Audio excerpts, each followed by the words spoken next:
ಯಾರನ್ನ ಇತಿಹಾಸ ಗೊತ್ತಿದ್ರೆ ಹೇಳಿ. ನಮ್ಮಲ್ಲಿ ಇತ್ತದು, ಬಾಂಗ್ಲಾದೇಶನು ನಮ್ಮಲ್ಲಿತ್ತು. ಇದನ್ನೆಲ್ಲ ಯಾರು ಬಿಟ್ಕೊಟ್ಟವ್ರು? ಯಾರು?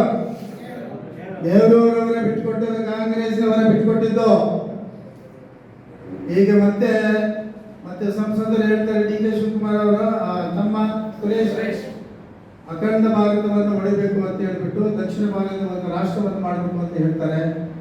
ಅದಕ್ಕೆ ಮಲ್ಲಿಕಾರ್ಜುನ್ ಖರ್ಗೆ ಅವರು ಮೊನ್ನೆ ಪಾರ್ಲಿಮೆಂಟ್ನಲ್ಲಿ ಹೇಳ್ತಿದ್ದಾರೆ, ಯಾವ ಕಾರಣಕ್ಕೂ ಐಕ್ಯತೆಯನ್ನು ಮತ್ತು ಅಖಂಡ ಭಾರತವನ್ನು ಹೊಡೆಯೋದಕ್ಕೆ ನಾವು ಬಿಡೋದಿಲ್ಲ ಅಂತ ಹೇಳ್ತಾರೆ ಅಂತ. ನೋಡಿ, ಇವರಲ್ಲೇ ಎಷ್ಟು ಗೊಂದಲಗಳಿವೆ ಅಂತಕ್ಕಂಥದ್ದನ್ನು ತಾವು ಆಲೋಚನೆ ಮಾಡಬೇಕು. ಮತ್ತೆ ಸಿದ್ದರಾಮಯ್ಯ ಹೇಳ್ತಾರೆ, ಸಿದ್ದರಾಮಯ್ಯ ಹುಡುಗರೆ ಕಾಂಗ್ರೆಸ್ನಲ್ಲಿ ಬಂದವರಲ್ಲ, ಅವರೆಲ್ಲ ಎಲ್ಲಿದ್ರಪ್ಪ? JDS ನಲ್ಲಿದ್ರು, ದೇವೇಗೌಡರ ಜೊತೆಯಲ್ಲಿದ್ರು. ರಾಜಕೀಯವಾಗಿ ಅಲ್ಲೇ ಬೆಳೆದಂತ ಮಹಾತ್ಮಾತ ಬೆಳೆದು DCM ಆಗಿ ಕೊನೆಗೆ ಅವರಿಗೆ ಕೈ ಕೊಟ್ಟು ಅಲ್ಲಿ JDS ಇರಬೇಕಾದ್ರೆ ಸೋನಿಯಾ ಗಾಂಧಿ ಬೈದಿದ್ದು ಗೊತ್ತೇನ ಪ್ರಜ್ಞಾನ?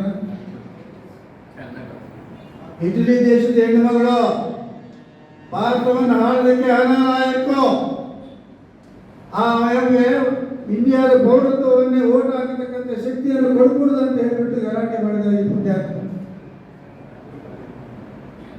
ನೋಡಿ, ಆಲೋಚನೆ ಮಾಡಿ ಹೇಗಿದೆ ಸಿದ್ದರಾಮಯ್ಯ ಆಡಳಿತ ಅಂತಕ್ಕಂಥದ್ದು. ಅಲ್ಲಿಂದ ದೇವೇಗೌಡರು ಬಿಟ್ಟು ಕಾಂಗ್ರೆಸ್ಗೆ ಬಂದು ಒಕ್ಕರಿಸಿದ. ಪಕ್ಷದ ಮೇಲೆ ಇಲ್ಲೋದಿಲ್ಲ.